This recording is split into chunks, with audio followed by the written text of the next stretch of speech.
Bilal ibn Rabah was born into slavery, a condition that was compounded after he became one of the first believers to follow the teachings of Prophet Muhammad. Bilal's father was an Arab slave, and his mother was a former princess of modern-day Ethiopia, who was also enslaved.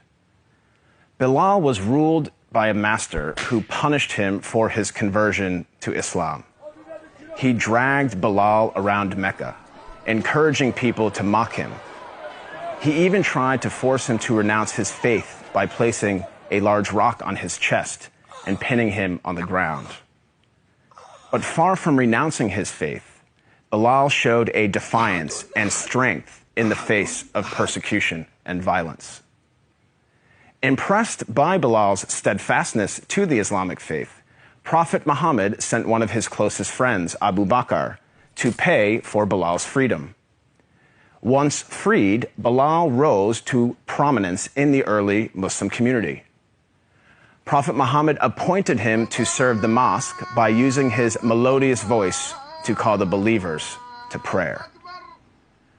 Bilal was a black man, and for some, his blackness made him unfit for such an honor.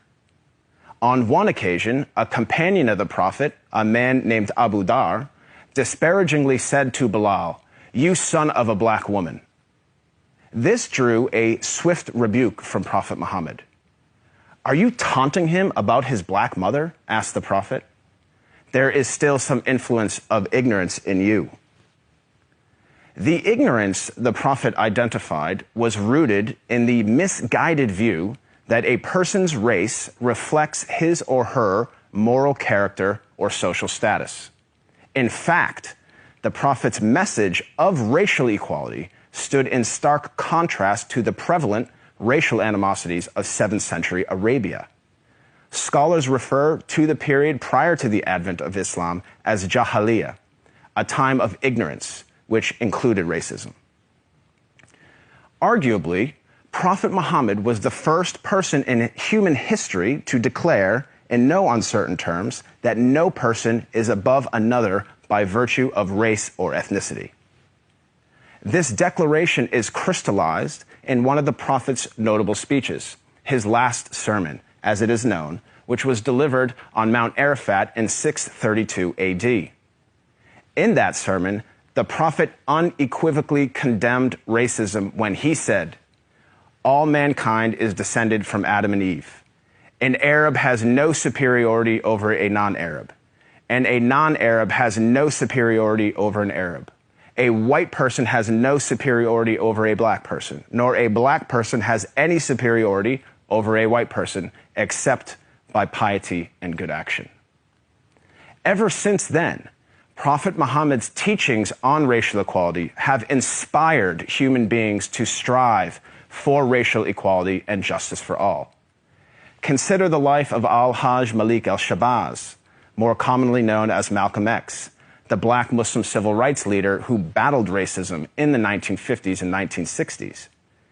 After performing the Hajj, or Islamic pilgrimage, to the city of Mecca, Malcolm wrote his famous letter from Mecca, in which he said, "There were tens of thousands of pilgrims from all over the world.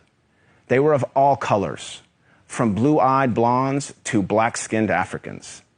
But we were all participating in the same ritual, displaying a spirit of unity and brotherhood that my experiences in America had led me to believe never could exist between the white and the non-white."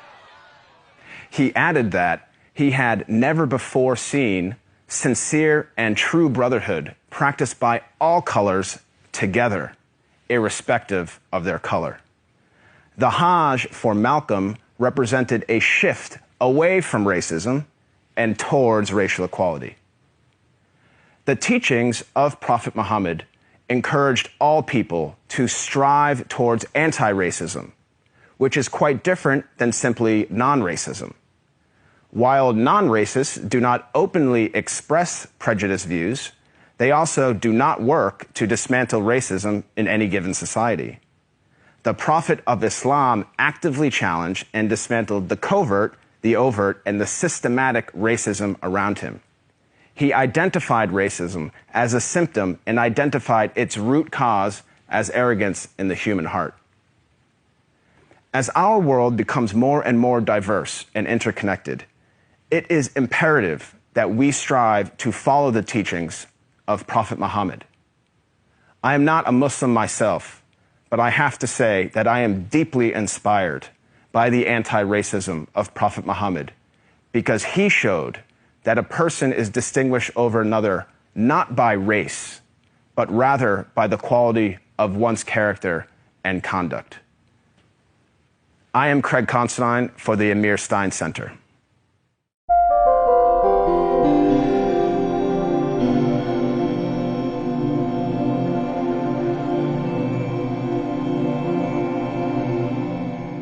This video was produced in collaboration with Alliance of Virtue.